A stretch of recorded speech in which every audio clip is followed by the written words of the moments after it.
আসসালামু আলাইকুম। সবাই কেমন আছেন? আশা করি যে যেখানে আছেন সবাই ভালো আছেন, সুস্থ আছেন। আমরা আলহামদুলিল্লাহ ভালো আছি। এই যে আমি লাকড়ি দিয়ে ইট দিয়ে চুলা বানায়া তারপর ডিম আর আলু সিদ্ধ দিচ্ছি।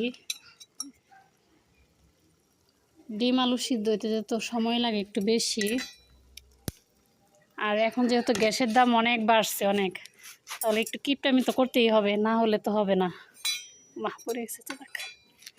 তাহলে দেখেন কত সুন্দর জ্বলতেছে। প্রথমে আমার একটু জ্বালাইতে কষ্ট হয়েছে, আমি কী করছি সাইকেলে মোবিল দেয় যে ওই মোবিল দিয়ে ধরাই ফেলছি। এখন কত সুন্দর জ্বলতেছে। আমি এখানে ডিম সিদ্ধ দিছি, চিন্তা ভাবনা করছি আমি এখানে পিঠাও বানাবো। এই যে অনেক কাঠের লাকড়ি আছে, দেখাচ্ছি।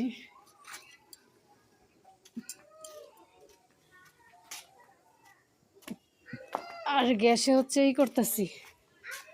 হ্যাঁ মুখে আছে, আসতেছি।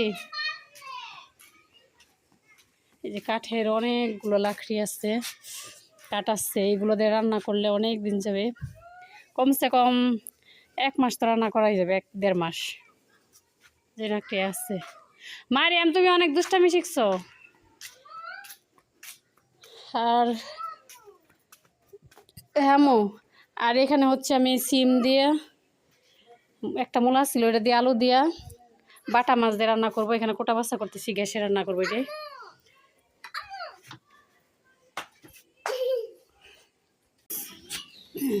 কত সুন্দর জ্বলতেছে চুলাটা, মনে হইতেছে কি যে 3 দিনকার রান্না একসাথে করে রাখি। এত সুন্দর জ্বলছে, এখন এত সুন্দর জ্বলতেছে, খুবই ভালো লাগতেছে এইভাবে রান্না করতে। মানে মনে হচ্ছে গ্রামের বাড়িতে আছি, এরকম একটা ফিলিংস হচ্ছে। এত সুন্দর জ্বলতেছে, ইট দিয়ে বানানো চুলা। এই যে কত সুন্দর জ্বলতেছে। এই যে ভালো যে কাঠের লাকড়ি, সেই জন্য জ্বলতেছে ভালো। হাত করে যাবে, সরো।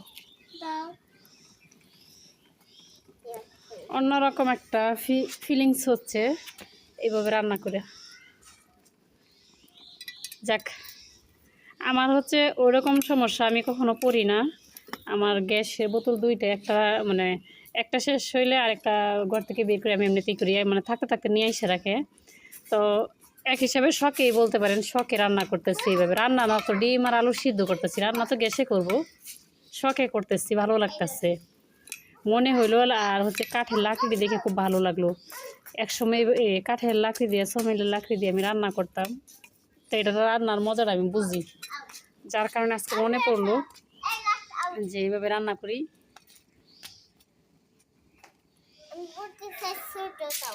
তুমি বউ থেকে ছোট, তাই এইভাবে রান্না করতেছি, ভালো লাগতেছে। আমার ডিম আলু কিন্তু সিদ্ধ হয়ে গেছে, সুন্দর সিদ্ধ হয়েছে। আমি পাতিল মাখাইছি কালিতে একটাই, আর কড়াইটা কিছু মাখাবো না। এই পাতিলটা খুব একটা কাজে লাগে না আমার, সেই জন্য এটার মধ্যে সিদ্ধ দিচ্ছি। জাগা হয়ে গেছে, আমার লাকড়ি টাকড়ি দিব না চুলায়। সিস্টেমটা কেমন হয়েছে বলবেন কিন্তু আপনারা। আর এখানে আমি চিন্তা ভাবনা করছি চিতই পিঠা বানাবো। বাপা পিঠা তো গ্যাসে বানায় বেশ কদিন খাওয়া হয়ে গেছে। কালকেও বানাইছি, আজকে সকালেও বানাইছি, আবার আগামীকালকেও বানানো পড়বে। চিতই পিঠা বানাবো এখানে। চিতই পিঠাটা মাটির চুলায় সুন্দর হয়। তো ঠিক আছে, সাথে থাকেন, ভিডিও দেখতে থাকেন, না টেনে পুরো ভিডিও দেখবেন। আর অবশ্যই আপনাদের মূল্যবান মতামতটুকু জানাবেন, ভুল ত্রুটি হলে ক্ষমা দৃষ্টিতে দেখবেন। আর আমার ইউটিউব চ্যানেলটা সাবস্ক্রাইব করতে ভুলবেন না।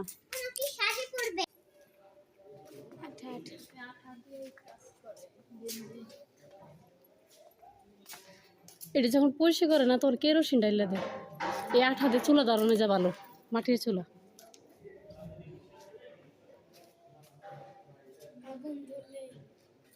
হ্যাঁ,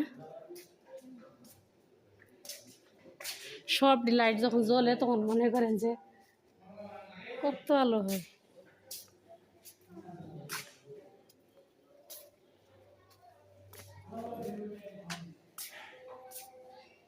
আমরা এসে পড়েছি প্রিন্ট ফ্যাক্টরিতে। হ্যালো ভিউয়ার্স, এই দেখেন আমরা প্রিন্ট ফ্যাক্টরির ভিতরে আসছি।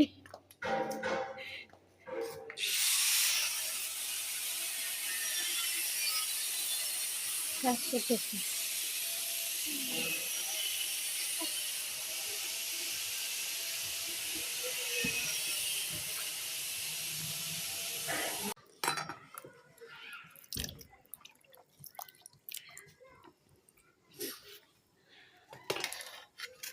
আলু দিয়ে ডিম দিয়ে রান্না করব।